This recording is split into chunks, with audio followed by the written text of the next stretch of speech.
Hi, I'm Helen Halloran here at the Concord Flower Shop, and today we're going to show you how to make boxwood trees. And we're also, as a part of that lesson, going to show you how to make bows.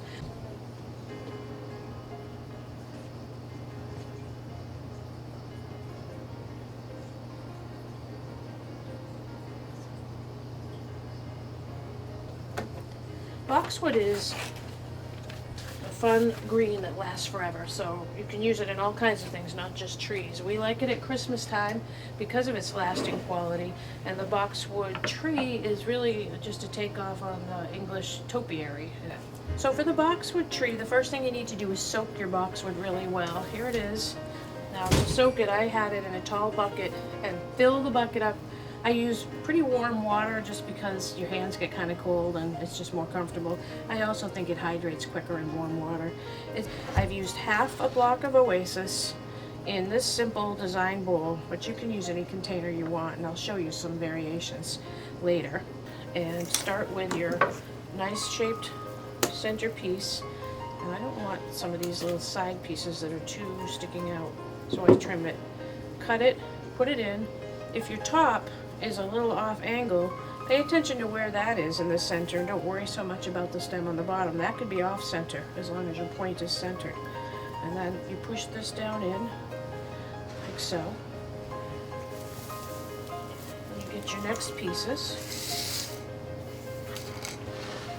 And here we're going to go down a little bit shorter. And this next step is important because a lot of people immediately want to start going out this way. We're really going to put almost all our pieces in straight up and down. And then we're going to do our next layer around. We're covering the whole top surface of the Oasis and coming down lower as we go around to get our tree shape.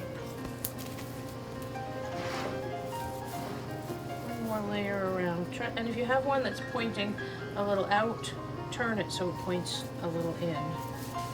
And then I make a skirt around the bottom. Because I'm using this not attractive container, I'm going to angle the skirt down to cover it. And if you were using a pretty silver Paul Revere bowl or something, you wouldn't have to do that. But I'm doing that all the way around the bottom, using every piece. I start snapping them after a while with my hands, but if it's very woody, you'll need a cutter to do it. This takes about a pound of boxwood the way I do it, but novice should start with 1.5 pounds just in case you do go a little higher, or if you want a bigger tree, you can do it with more. And for that matter, if you want a really big tree, you could use a full block. But now that we have the whole skirt down here at the bottom, we're going to go back up this way. Fill in a few more pieces on the top. And here is where people generally start to lose the shape, because you're going to want to start going out like that. Don't do that. Don't do this. We're going to take a piece like that. We're still going to try to go as much straight up and down as we can. And we have all this Oasis. If we start about here, down this way, and angle it straight up and down like that, we've covered quite a lot of territory with just a little bit of boxwood, and that way you're not overfilling the Oasis so that it starts to crumble, and you're maintaining your shape. So we're going to just go like that. Snap off some more pieces all the way around. I'm going to not do it right down there, but drop it down a little further. It's not quite straight up and down, but it's pretty close, and it covers a lot.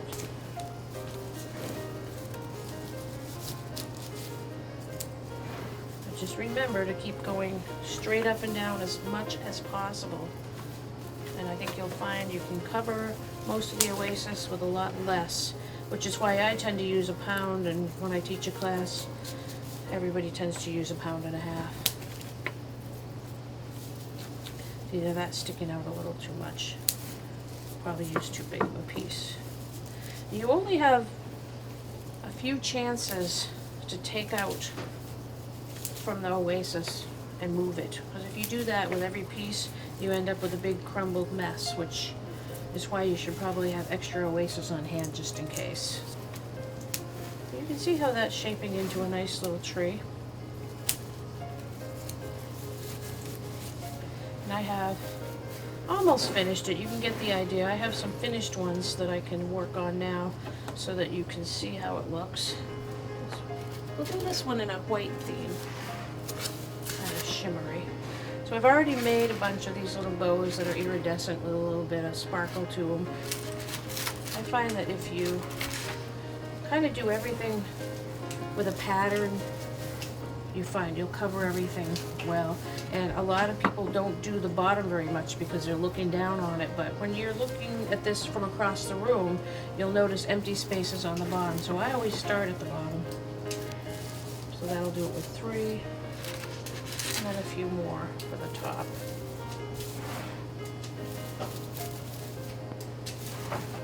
Look around and see, is there any glaring holes where you want one more, and put it there. I've got this nice treated, bleached baby's breath, and we're going to put that all over the tree.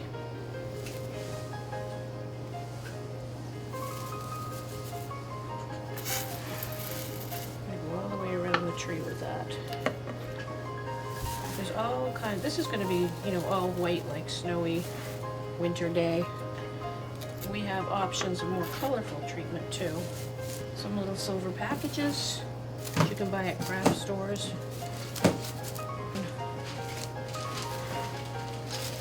That. And that's pretty simple, but that's just 3 or 4 ingredients to decorate it with for your most simple all white and silver tree. Or something like that. You could call it Fruitlands to go with the neighborhood. Same concept all the way around. Starting at the bottom, just so you don't forget to do the bottom, and poking that into the oasis to hold it. Some of the ones that don't quite have long enough picks, you can be really picky and add a pick to that, or just nestle it in there because you're not going to be playing football with it. So, and I put those all around, and the apples come in shinier ones if you want to do something it's a little more like a candy apple look. But I like this natural look with the cinnamon and the raffia. I think I want a couple of apples down below. I like to put a lot of apples on because it's really the only color in this natural type of tree. So I'm just going to keep loading them on there. And make sure they're out far enough to show. And spin it around, see where else you want them. And then the last finishing touch on this natural tree is more of the baby's breath, but this is natural, not bleached, and treated with glycerin to keep it from shedding. And you have your beautiful natural apple country tree.